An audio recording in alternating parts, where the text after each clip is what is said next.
সপ্তম শ্রেণীর প্রিয় ছাত্রছাত্রীদের সহজ সমাধান টিউটোরিয়ালে স্বাগত জানাই। আজ আমি তোমাদের রায় ও মার্টিনের প্রশ্নবিচিত্রা থেকে দ্বিতীয় পর্যায়ক্রমিক মূল্যায়নে 7 নম্বর, 8 নম্বর ও 9 নম্বর স্কুলের সকল প্রশ্নগুলির সহজ সমাধান করে দিচ্ছি। তোমরা দেখে নাও ইতিহাস বিষয় থেকে 7 নম্বর স্কুলটি দেখো ঝাড়গ্রাম কুমুদ কুমারী ইনস্টিটিউশন। প্রথমে একের দাগে প্রশ্ন দেখো, সৈয়দ বংশের প্রতিষ্ঠাতা, উত্তর হয়ে যাবে খিজির খাঁ। 2 নম্বর প্রশ্নটি দেখে নাও, বাহুমনি রাজ্য প্রতিষ্ঠিত হয়, উত্তর হয়ে যাবে 1347 খ্রিস্টাব্দে। 3 নম্বর প্রশ্নটি দেখে নাও, সিজদা ও পাইবস ছিল, উত্তর হয়ে যাবে পারস্যিক প্রথা। 4 নম্বর প্রশ্নটি দেখে নাও, খানোয়ার যুদ্ধ হয়েছিল, উত্তর হয়ে যাবে 1527 খ্রিস্টাব্দে। 5 নম্বর প্রশ্নটি দেখে নাও, ঘরগড়ার যুদ্ধের সময় বাংলার শাসক ছিলেন, উত্তর হয়ে যাবে নসরত শাহ। এরপরে তোমরা 2 দাগে প্রশ্নগুলি দেখে নাও। প্রথম প্রশ্নটি দেখে নাও, চিরাগ ই দিল্লি কাকে বলা হতো, উত্তর হয়ে যাবে সুফি সাধক শেখ নাসির উদ্দিনকে। 2 নম্বর প্রশ্নটি দেখে নাও, কত সালে আহমেদনগর রাজ্যটি মুঘলদের দখলে আসে, উত্তর হয়ে যাবে 1636 খ্রিস্টাব্দে। 3 নম্বর প্রশ্নটি দেখে নাও, কোঠরি বলতে কী বোঝো, উত্তর হয়ে যাবে মুঘল যুগে ছোট ঘরকে কোঠারি বলা হতো বা কোঠরি বলা হতো। 4 নম্বর প্রশ্নটি দেখে নাও, আকবরনামার রচয়িতা কি, উত্তর হয়ে যাবে আবুল ফজল আল্লামি। 5 নম্বর প্রশ্নটি দেখে নাও, জিতল বলতে কী বোঝো, উত্তর হয়ে যাবে সুলতানি আমলে প্রচলিত তামার মুদ্রাকে জিতল বলা হতো। এরপরে তোমরা 3 দাগে প্রশ্নগুলি দেখে নাও। প্রথম প্রশ্নটি দেখো, কেন্দ্রীভূত রাষ্ট্র ব্যবস্থা বলতে কী বোঝো, প্রশ্নটির উত্তর নিচেই দেওয়া আছে। দেখো, দিল্লির সুলতানি শাসন ব্যবস্থায় সুলতানকে কেন্দ্র করে যে রাষ্ট্র ব্যবস্থা গড়ে উঠেছিল তাকে কেন্দ্রীভূত শাসন ব্যবস্থা বলা হয়।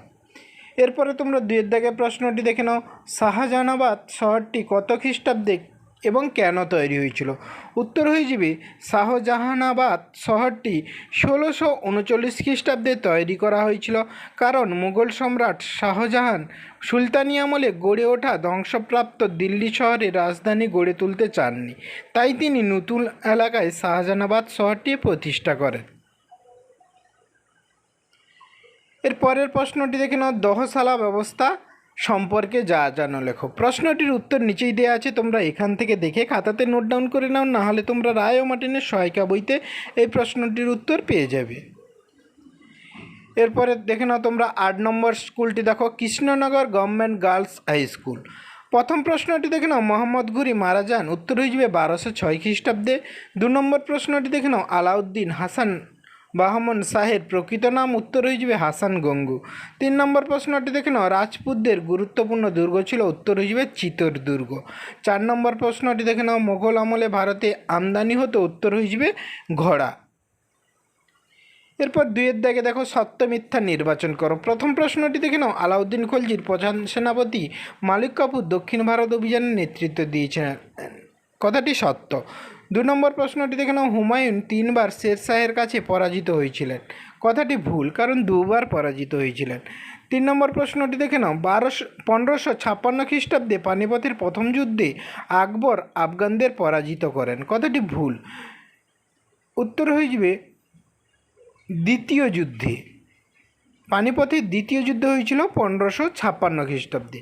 4 নম্বর প্রশ্নটি দেখে নাও, ফিরোজ শাহ তুগলক নির্মাণ করেছিলেন ফিরোজ শাহ কোটলা, কথাটি সত্য। এরপরে তোমরা 3 দাগে প্রশ্নটি দেখে নাও।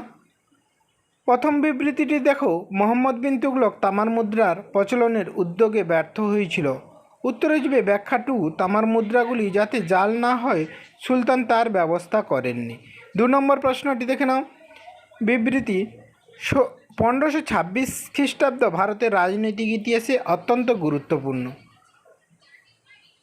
উত্তর হয়ে যাবে ব্যাখ্যা 3, 1526 খ্রিস্টাব্দে পানিপথের প্রথম যুদ্ধের মধ্যে দিয়ে ভারতে মোগল সাম্রাজ্যের প্রতিষ্ঠা হয়েছিল। এরপরে তোমরা 3 নম্বর প্রশ্নটি দেখে নাও, দিল্লির নাম হয়েছিল হজরত ই দিল্লি, উত্তর হয়ে যাবে ব্যাখ্যা 1, দিল্লি ছিল সুফি সাধকদের অন্যতম পীঠস্থান। এরপরে তোমরা 4 দাগে প্রশ্নগুলি দেখে নাও। 4 দাগে প্রথম প্রশ্নটি দেখো, ইবন বতুতা কে ছিলেন, তার লেখা গ্রন্থের নাম লেখো। প্রশ্নটির উত্তর নিচেই দেওয়া আছে। দেখো, ইবন বতুতা ছিলেন উত্তর আফ্রিকার মরক্কো দেশের তানজিয়ার শহরের অধিবাসী। তিনি দিল্লির সুলতান মোহাম্মদ বিন তুগলকের রাজত্বকালে ভারতে আসেন 1333 খ্রিস্টাব্দে। তার লেখা গ্রন্থের নাম হলো অল রিওলা। 2 নম্বর প্রশ্নটি দেখে নাও, ঘরগড়ার যুদ্ধ কাদের মধ্যে হয়েছিল?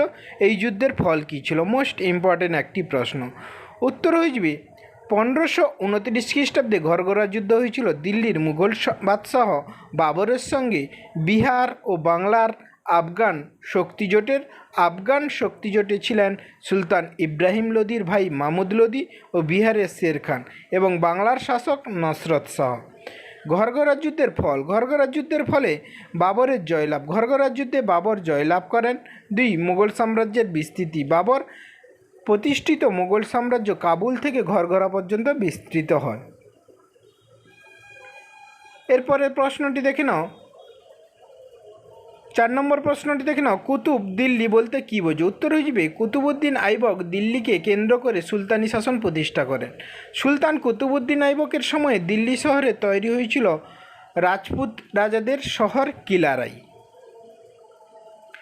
এরপরে তোমরা 9 নম্বর স্কুলটি দেখে নাও, কৃষ্ণনাথ কলেজ স্কুল। 1 দাগের প্রশ্নগুলি দেখে নাও। প্রথম প্রশ্নটি দেখো, মালিক কাফুর কোন সুলতানের সেনাপতি ছিলেন? উত্তর হয়ে যাবে আলাউদ্দিন খলজি। 2 নম্বর প্রশ্নটি দেখে নাও, সৈয়দ বংশের প্রতিষ্ঠাতা ছিলেন? উত্তর হয়ে যাবে খিজির খান। 3 নম্বর প্রশ্নটি দেখে নাও, বীরবলের প্রকৃত নাম ছিল? উত্তর হয়ে যাবে মহেশ দাস। 4 নম্বর প্রশ্নটি দেখে নাও, মোগল যুগে সোনার মুদ্রা পরিচিত ছিল? উত্তর হয়ে যাবে আশরফি নামে। এরপর 2 দাগের প্রশ্নগুলি দেখে নাও। প্রথম প্রশ্নটি দেখে নাও, সঙ্গম বংশের শ্রেষ্ঠ রাজা কে ছিলেন? উত্তর হয়ে যাবে দ্বিতীয় দেবরায়। 2 নম্বর প্রশ্নটি দেখে নাও, বাংলার প্রথম স্বাধীন সুলতানি বংশের নাম কি? উত্তর হয়ে যাবে ইলিয়াস শাহী বংশ। 3 নম্বর প্রশ্নটি দেখে নাও, কোন যুদ্ধের ফলে মুঘল সাম্রাজ্যের সাময়িক বিরতি ঘটে? উত্তর হয়ে যাবে 1540 খ্রিস্টাব্দে বিলগ্রামের যুদ্ধে। 4 নম্বর প্রশ্নটি দেখে নাও, মালিক অম্বর কে ছিলেন? উত্তর হয়ে যাবে আহমেদনগরের প্রধানমন্ত্রী। এরপর 3 দাগে প্রশ্নগুলি দেখে নাও, স্তম্ভ মেলা। প্রথমে আছে দেখো গুরু অর্জুন। উত্তর হয়ে যাবে জাহাঙ্গীর। 2 আছে দেখো মনসবদার। উত্তর হয়ে যাবে আকবর। 3 আছে দেখো রুমি কৌশল। উত্তর হয়ে যাবে বাবর। 4 আছে দেখো একডালা দুর্গ। উত্তর হয়ে যাবে ফিরোজ শাহ তুগলক। এরপরে তোমরা 4 দাগে প্রথম প্রশ্নটি দেখে নাও, আলাউদ্দিন খলজি মুঘল আক্রমণ প্রতিরোধের জন্য কী ব্যবস্থা গ্রহণ করেছিলেন?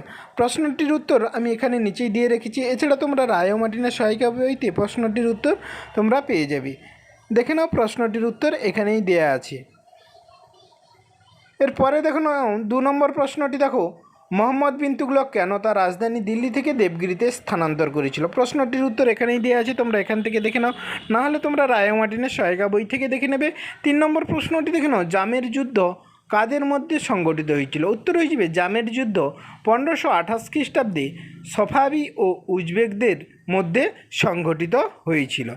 ধন্যবাদ সবাইকে। তোমরা যারা এই চ্যানেলটি সাবস্ক্রাইব করোনি, সাবস্ক্রাইব করে পাশে থাকা বেল আইকনটি প্রেস করে দাও যাতে পরবর্তী ভিডিওগুলি পেতে সুবিধা হয়। আর যারা আগের ভিডিওগুলি দেখোনি প্লে লিস্টে গিয়ে আগের ভিডিওগুলি দেখে নাও।